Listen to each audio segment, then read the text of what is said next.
Alright guys, welcome to another video, and let's just say it's going to be an interesting one. It's not going to be like the other ones that I've done. So one day, in context, my good friend, CC, had this idea. It's interesting, and I was bored, nothing to do. Well, I had something to do, I can't remember what it was.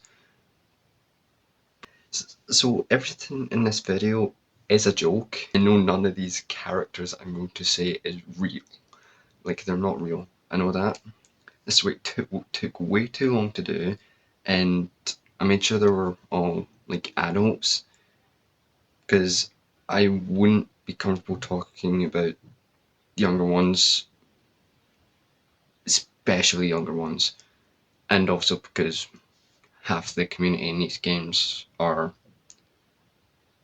kind of out there. They're out there. The first game is Genshin Impact. I do play this game personally, as a casual, just casual, you know. The first one is Yume Mizuki. So her personality is friendly and has a polite demeanour to everyone regardless of species. Due to her job, she's very attentive to people's mental and physical health. I would actually get her number to help me mentally. 10 out of 10, right? The reason being, free therapy. Possibly free therapy. Right, so that's the first character. It's very strong. There was an event on, well, it's not an event, but it was like, you know what I mean. It's like these things that, no, I would say it is an event. It's like they get characters, like certain ones, you know, they put them up and you get something called wishes, which you get pure gems, and I'm sounding like a complete nerd, but oh well. It's and that's how you get your characters. But I didn't get this character, sadly. You do get test runs at characters, and this one was really good. Very, very strong. Alright, so the next one, the next character is one of my personal favourites. Is called Mona Magistus, erudite, characterized by great knowledge, but prideful. Mona is an astrologist who takes her passion seriously. She is very knowledgeable in the subject in part and respects, yet also fears Barbaroth, which I'm not sure what that is. Like, it could have some really good conversation. Like, I could hold a good conversation, like, you know, about space, since she's an astrologist. 7 out of 10. You're going out there, going strong. No. So the third character from this game is called Hu Tao. She's also one of my favourite characters. So she's perky and energetic, and tends to tease and pull pranks on others, whilst also having a noticeably positive outlook on generally dark concepts, such as death and supernatural events. If you don't know who Hu Tao is and you don't play the game, what she does, like, pretty much funerals, I would say. It's like to ease people's minds about death, like graveyards and stuff. In the game, you know, you've got like character stories, and I've finished like the first part of Hu Tao. I just need to kind of level up more, and 10 out of 10. Just, you know, it could be really fun. And the final character that I could think of at the time, I'm not going to continue this one on any longer, other than this one, is Raiden Shogun.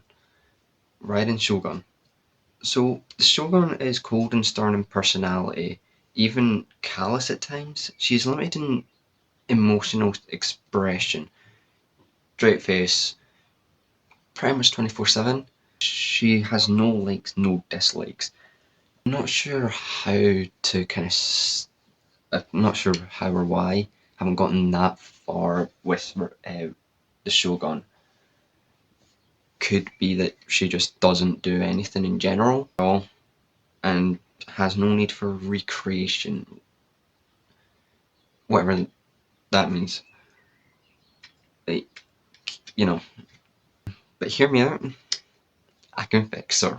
I can fix her. I can get her to like things. 10 out of 10. I'm cringing at myself. Generally cringing at myself. Next one, that will be going to Xbox at some point. They don't have a date at all. And that is Zoneless Zen Zero. First character is Bernice, or Bernice. She's calm and collected, unusually competent, and efficient in combat. She's super outgoing, friendly, and carefree. I swear, I need someone like this to literally launch me out of bed in the morning and out the window. Literally. Because I kid you not, most mornings when I wake up, I end up falling back asleep. Or threatening to. 10 out of 10 for that. Absolutely need. Second character from this game is Ellen Jo. She's empathetic, warm-hearted, and supportive. Ellen is often a social butterfly and highly aware of others' needs. Personally, I think Ellen would be a really good friend.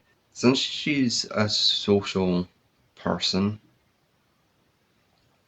like a very social person, like I wouldn't be able to deal with that. Like, now I don't like.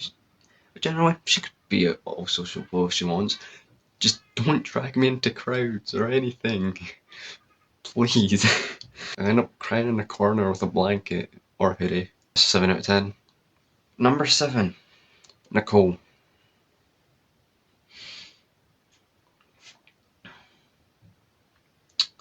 So, she's been on the streets for years and has a reputation amongst her peers as being exceedingly cunning. She's been blacklisted by many clients due to her all or nothing approach. So, what I'm getting from this is she doesn't exactly have a home. That's what I'm getting anyway. That's the sort of thing I'm getting. I have played a little bit of Wuthering, and not Wuthering Waves. Oh man. Zen, Zenless Zone Zero, so ZZZ. Just gonna call it Z. But honestly, she sounds like a really interesting character. So just looking at the character design, she definitely looks like she lives on the streets, but she also seems like she would go Robin Hood mode and steal from the rich and give to the poor. But I did get most of this, like all the information here from Google itself. 5 out of 10 for this one. Reasons being, I really like the design, mainly. Now we're on to Wuthering Waves. Honestly, I do play this game. Not as much as Genshin, but I do play the game and I enjoy the game. It's like Genshin, but with its own twists. It's good. So the first one we've got is it Baizhu or Baizhu? Baizhu, I'm guessing. So she's approachable to those who seek knowledge. Her insatiable thirst for understanding drives her tirelessly to study Renin energy. I feel like I would end up looking more stupid than I already am. So I'll give this character like an 8 out of 10. Oh man, I do remember this character. Camellia. So Google didn't tell me a lot about this character at all, which is quite a shame. I don't know much about this character, but what I do know is in the story she becomes obsessed with the main character on how to defeat them and the location of doing so to the point of breakdown. Which I think I got that right. If not, you pretty much got the idea of who Camellia is. But hear me out. I can fix her. 10 out of 10. I love the character design, her fighting style, her combat, Our weapon as well is really cool. If you want to see me do another one of these, then I can try to do the guys. I'm not looking forward to that, so please don't ask me to do that. Please don't. It's not going to be fun for me. If you've watched the very end, then congratulations. Probably wondering why I made this video. Answer: I told you, as I said earlier at the very beginning, I was bored and a friend gave me this idea, aka CC, to use, and so I did. Do I regret doing this? Heck no.